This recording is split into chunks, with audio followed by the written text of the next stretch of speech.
Hi.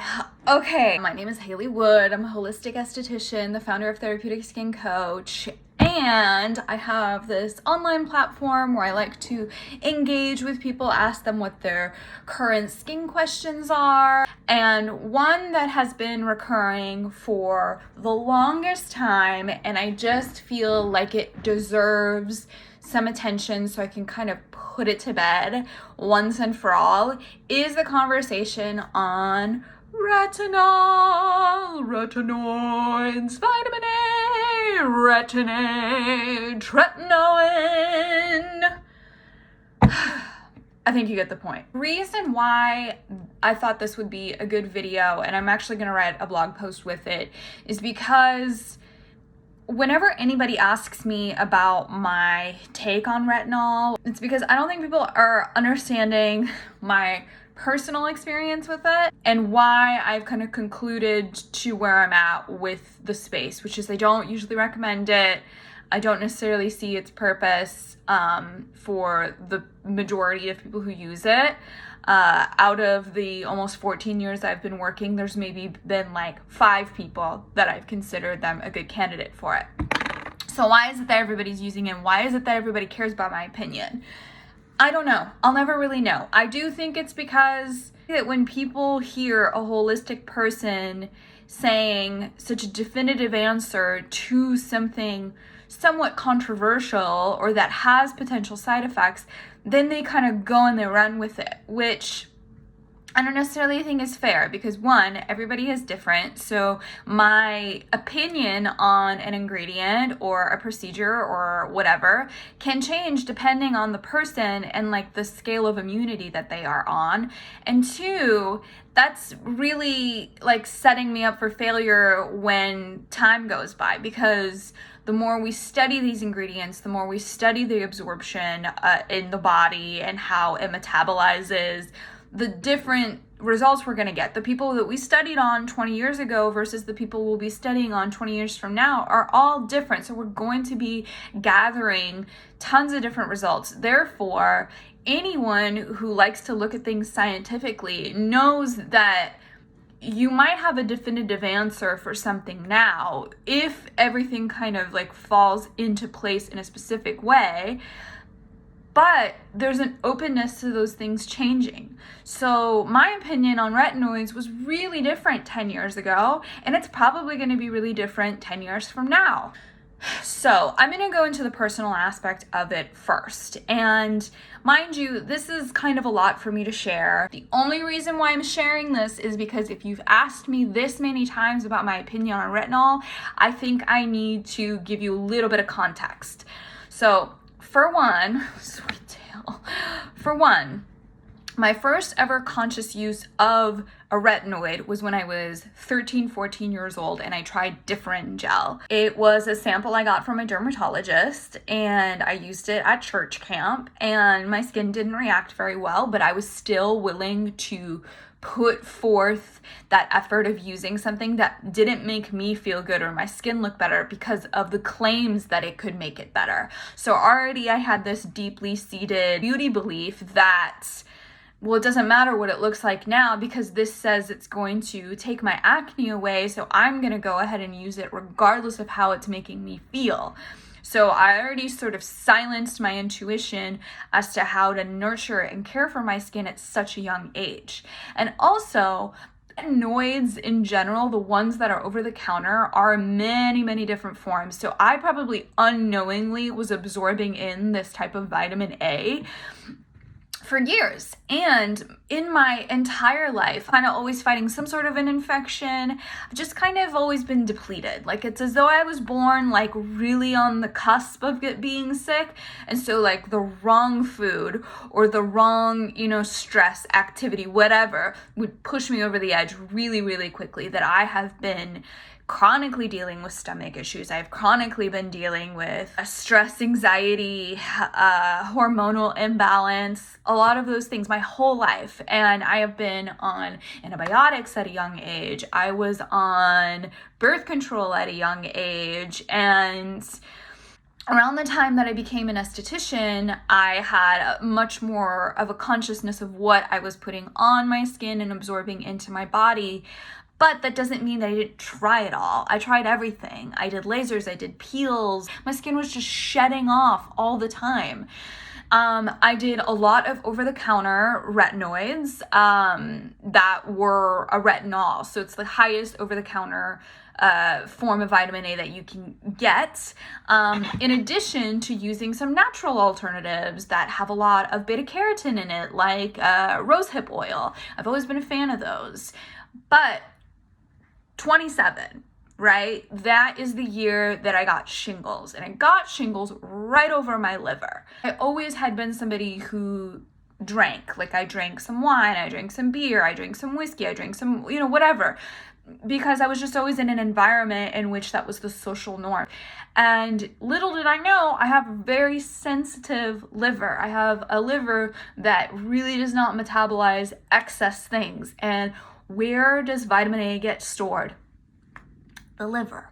So if my body, if I'm intaking a lot of foods that have a high amount of vitamin A, which is a lot of different foods, so I naturally was getting a lot of this intake and then topically putting it on, that by the time my immunity hit this like wall when I was 27, and my body was like, please stop giving us too much to process and break down, stop abusing all of your detoxification organs, like just pay attention, is the time that I realized, like, okay, I might have been pressing my luck with a lot of these anti-aging, acne fading practices. I had been a young esthetician with access to a lot of these forms of exfoliation and resurfacing, and because I had this deep-seated thought that my skin was just awful as a young girl, I went into this profession wanting to fix myself,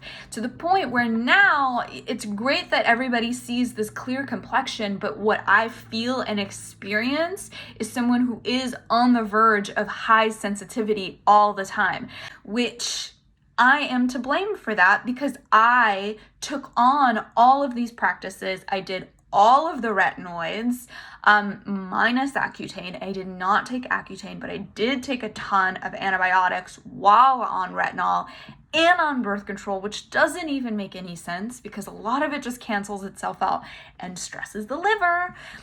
So what I'm trying to say is that around the age 27, I knew that I needed to make a bunch of different changes. I had to eliminate things from my diet, from my lifestyle, from like my topical care and beauty products that would potentially endanger me if I were to get pregnant, because being pregnant and being a mom is something I've always wanted ever since I was 5 years old.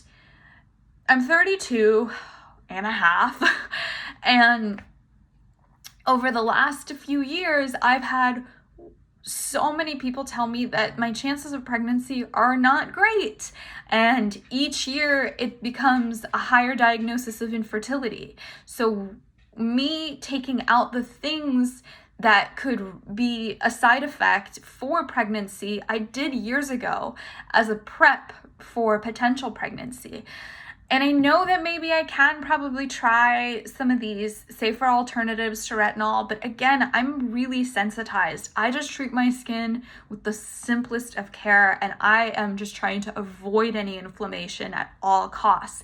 Anything that can even promote a slight inflammatory response, I am not about. Not for me, not for my body, and not for the majority of my clients who are coming in either pregnant or with an autoimmune issue or with a low immunity issue. Like, it's just not meant for them. There are cases in which I think it's fine, and in which case I discover and explore the type of ingredients that will work for them, and we find something personalized and customized for them, and then we give it a time frame of usage. We don't just stick to it for the rest of our lives. So that being said, whenever somebody asks me about retinol, it is a bit of a trigger for me because it is something that I've avoided trying to be pregnant for such a long time, yet it's a reminder of how a lot of the things I did in my youth are causing some issues with my fertility now. Like, it really puts me in a position of regret and fear for my future because I did so much to cause damage to my liver that now I have a mass on my liver, and the way that I metabolize things is going to be different, and I have to put forth the effort of maintaining my health first. If I put something on that could even remotely cause an irritation or an inflammation or make a body part or an organ work more than it has to, that can set up a domino effect for me, and it's just something I'm not willing to do. A fear-based beauty belief that was just planted, the seed was planted at such a young age, that clear skin is healthy skin, and I did whatever I could do to maintain a very glass-like perfected skin complexion, and I'm paying the price for it. Now I really have to watch my intake of just about everything, which is why I commit to using somewhat expensive products and why I advocate for that for my clients, because I'm now 10 years out of that usage and I see the damage that it caused. So anybody who's looking to introduce these things, they might not do it to the excess that I did at one point, but it's nice to have an alternative and to know that, like, okay, you know, instead of trying to promote all of the cell turnover, let's look at other ways to maintain integrity and health in the skin. For me, I can't do a lot of beta carotene. I can't do a lot of vitamin A. I just simply can't. And if I can't use something and test it, I can't then advocate for it. So perhaps another holistic esthetician will be able to personally test something for you so that they can give you a really good explanation as to how it works. But if I can't do that, then I don't feel comfortable promoting it. If it is a one-on-one situation and I have the trust of a client to just go ahead and explore on their skin, that is a decision we make together with consent on both ends. It's not something I feel comfortable talking about on social media, where the majority of you are not my clients and you're not coming in to see me sharing your whole health history. My whole health history doesn't make me a good candidate for any of this. And hopefully in the future I do become pregnant, in which case I would have to take everything out anyways. So I've just been finding alternatives and treating myself as if I am pregnant or as if I am breastfeeding, because that's a transition I want to have at any point, and prepping myself for it has been a way to navigate the overall inflammation in my body and to see what I'm sensitive towards. And I hope that this explains it. It has nothing to do with whether or not I believe in it. Like, of course it works, but to what extent? And it's not a blanket statement of like yes or no. There's so many nuances that really need to be considered when discussing this topic at all. And it has a lot to do with like anything that can sensitize the microbiome and our addiction to it. I was so fully addicted to that feeling of peels and lasers and the constant use of retinoids that it took me a long time to get to this point where like my skin feels fine without it. And I actually prefer the look of, a little bit more congestion, a little bit of those fine lines versus that inflammatory state that I was constantly and chronically in. It's not worth it for me. It might not be worth it for a lot of you, but it might be worth it for some of you. So go find somebody who you want to have that discussion with, but make a mindful choice. Don't do it based off of fear. It's not about fear. And I'm not trying to instill any fear in you. This is my personal experience, and one-on-one with a client will shed a lot of light on what is going to be optimal for them. It's a deep, kind of loaded question for me, and I just don't really think my opinion's going to change about it anytime soon. But if it does, you'll be the first to know. All right, thanks for listening. Bye.